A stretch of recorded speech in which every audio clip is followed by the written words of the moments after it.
ये सिर्फ एक प्रदर्शन नहीं, ये उन युवाओं की आवाज़ है जिन्होंने सरकारी नौकरी के लिए बरसों तक तैयारी की है।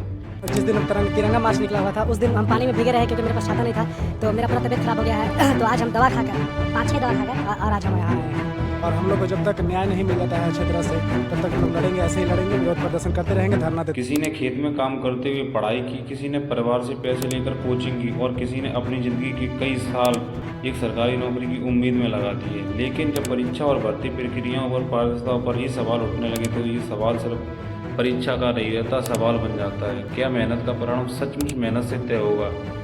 झारखंड में जुलाई 2026 के आखिर से शुरू हुआ छात्र आंदोलन अब एक बड़े राजनीतिक प्रशासनिक संकट के रूप ले चुका है। छात्र जेपीएससी और जेएसएससी से जुड़ी परीक्षाओं में कथित अनियमितताओं को भर्ती प्रक्रियाओं की पारदर्शिता को लेकर सवाल उठा रहे हैं और 10 अगस्त को यही आंदोलन रांची की सड़कों से होते हुए विधानसभा तक पहुंच गया। पुलिस और प्रदर्शनकारियों के बीच तनाव बढ़ा, आंसू गैस चली, वाटर कैनन का इस्तेमाल हुआ और झारखंड के युवाओं का एक सबसे बड़ा सवाल पूरे सामने आया, आखिर सरकारी नौकरी की परीक्षा पर भरोसा कैसे। झारखंड में सरकारी नौकरी के लिए सिर्फ रोजगार नहीं है, ये आर्थिक सुरक्षा, परिवार की उम्मीद और कई युवाओं के लिए अपने गांव परिवार को बदलने का सबसे बड़ा रास्ता है। लेकिन प्रतियोगी परीक्षाओं में एक सीट के लिए हजारों उम्मीदवार मैदान में होते हैं। ऐसे में परीक्षा की प्रक्रिया पर थोड़ा सा भी संदेह पैदा हो जाए तो उसका असर हजारों युवाओं पर पड़ता है। ऐसा ही साल 2026 में झारखंड में जेपीएससी और जेएसएससी से जुड़ी भर्ती परीक्षाओं को लेकर छात्र ने कई सवाल उठाए। छात्रों का आरोप है कि भर्ती परीक्षाओं में ऐसी अनियमितताएं और जिनसे परीक्षाओं की निष्पक्षता पर सवाल खड़े हुए। यहाँ एक बात समझने की जरूरी है, छात्रों के आरोप और किसी मामले में कानूनी रूप से सिद्ध तथ्य दो अलग चीज़ें हैं। इस आंदोलन की सबसे बड़ी मांगों में से एक मांग पूरे मामले को निष्पक्ष और विश्वसनीय जांच हो। कई प्रदर्शनकारी सीबीआई की मांग कर रहे हैं। सरकार की ओर से बातचीत का रास्ता अपनाने की कोशिश की गई, लेकिन छात्रों के एक वर्ग का कहना है कि उनकी मुख्य मांगों पर अभी संतोषजनक समाधान नहीं हुआ है। यहीं से विवाद गहराता है। किसी प्रतियोगी परीक्षा की तैयारी सिर्फ किताबों से नहीं होती है, इसके पीछे कई साल होते हैं। सुबह जल्दी उठना, दिन भर पढ़ना, मॉक टेस्ट देना, फॉर्म भरने के पैसे, कोचिंग का खर्च, कमरे का किराया और सबसे बढ़कर परिवार की उम्मीद। एक छात्र अगर परीक्षा में असफल होता है तो फिर उसे तैयारी कर सकता है, लेकिन अगर उसे परीक्षा व्यवस्था की पारदर्शिता नहीं हो तो उसकी निराशा कई ज़्यादा गहरी हो सकती है। यही भावना धीरे धीरे छात्रों को एकजुट करने लगी। 25 जुलाई के आसपास शुरू हुआ आंदोलन आने वाले दिनों में बहुत बड़ा होता जाया है। रांची इसका सबसे मुख्य केंद्र बना। धरना, नारे, बैठक और सरकार से बातचीत की कोशिशें, लेकिन आंदोलन खत्म नहीं हुआ। इसके बजाय छात्रों ने अपनी मांगों को स्पष्ट किया। आंदोलन का एक बड़ा मोड़ तब आया जब छात्र नेता देवेंद्र नाथ महतो ने भूख हड़ताल शुरू की। रिपोर्टों के अनुसार उन्होंने 2 अगस्त से रांची के जयपाल सिंह मुंडा स्टेडियम में भूख हड़ताल शुरू की।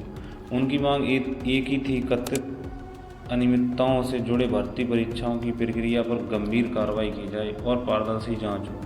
भूख हड़ताल किसी भी आंदोलन का गंभीर चरण होता है, क्योंकि यह प्रदर्शनकारी सिर्फ सड़क पर नारे नहीं लगाता बल्कि अपनी मांग के लिए शारीरिक जोखिम भी उठाता है। समय बीतने के साथ आंदोलनकारी नेताओं की स्वास्थ्य स्थिति को लेकर भी चिंता सामने आने लगी, लेकिन आंदोलनकारी पीछे हटने के लिए तैयार नहीं थे। उनका कहना था कि जब तक उनकी मुख्य मांगों पर ठोस कार्रवाई नहीं होती है, आंदोलन जारी रहेगा। सरकार के सामने अब 2 चुनौतियां थीं। पहली, छात्रों की शिकायतों का समाधान करना और दूसरी, राज्य में कानून व्यवस्था बनाए रखना। सरकार की तरफ से छात्रों के साथ बातचीत की गई। सरकार का कहना है कि उनकी कई मांगों पर काम किया गया है और बातचीत का रास्ता खुला है, लेकिन छात्रों का एक वर्ग इस जवाब से संतुष्ट नहीं हुआ। यहीं लोकतांत्रिक आंदोलन और सरकार के बीच सबसे बड़ा सवाल सामने आता है, क्या बातचीत सिर्फ बैठक तक सीमित रहेगी या उसके बाद ऐसा निर्णय होगा जिस पर आंदोलनकारी भरोसा कर सकें। छात्रों की तरफ से सीबीआई जांच की मांग जोश पकड़ती गई। प्रदर्शनकारियों का कहना है कि उन्हें ऐसी जांच चाहिए जिससे सभी बच्चों का भरोसा हो। दूसरी तरफ प्रशासन के सामने यह भी चुनौती थी कि बड़े प्रदर्शन के दौरान किसी तरह का हिंसा या सार्वजनिक संपत्ति को नुकसान न हो, इसलिए रांची में सुरक्षा व्यवस्था भी बढ़ाई गई है। और फिर आया 10 अगस्त। छात्रों ने विधानसभा की ओर मार्च करने का फैसला किया। अब आंदोलन सिर्फ धरना तक सीमित नहीं था, हजारों युवा अपनी मांग लेकर राज्य की सत्ता के केंद्र की तरफ बढ़ रहे थे। रांची की सड़कों पर भीड़ बढ़ती गई। प्रदर्शनकारी अपनी मांग को लेकर नारे लगा रहे थे। प्रशासन ने सुरक्षा व्यवस्था की बैरिकेडिंग लगाई गई, लेकिन जैसे जैसे प्रदर्शनकारी विधानसभा के करीब पहुंचे, स्थिति तनावपूर्ण हो गई। रिपोर्टों के मुताबिक कुछ प्रदर्शनकारी और पुलिस के बीच टकराव की स्थिति बनी। इसके बाद पुलिस ने भीड़ को हटाने के लिए आंसू गैस, लाठी, वाटर कैनन का इस्तेमाल किया। यह तस्वीर सोशल मीडिया पर समाचार माध्यम के जरिए तेजी से फैलने लगी। अब सवाल सिर्फ परीक्षा का नहीं था, सवाल था सरकार और आंदोलनकारी इस टकराव से बाहर कैसे निकलेंगे। किसी भी लोकतांत्रिक देश में प्रदर्शन करने का अधिकार महत्वपूर्ण है, लेकिन सार्वजनिक व्यवस्था बनाए रखने भी प्रशासन की जिम्मेदारी है। यही कारण है बड़े आंदोलन में पुलिस और प्रदर्शनकारियों के बीच तनाव की स्थिति बेहद संवेदनशील होती है। झारखंड में भी यही हुआ। प्रशासन का कहना है कि कानून व्यवस्था बनाए रखना जरूरी था। दूसरी ओर प्रदर्शनकारियों का सवाल था कि अगर बातचीत से समाधान नहीं निकल रहा है तो अपनी मांग सरकार तक पहुंचाने के लिए भी क्या रास्ता अपनाएं। यहाँ किसी भी पक्ष को पूरी कहानी का अकेला मालिक बनाना ठीक नहीं होगा, क्योंकि एक तरफ युवाओं का भविष्य जुड़ा है और दूसरी तरफ राज्य की कानून व्यवस्था।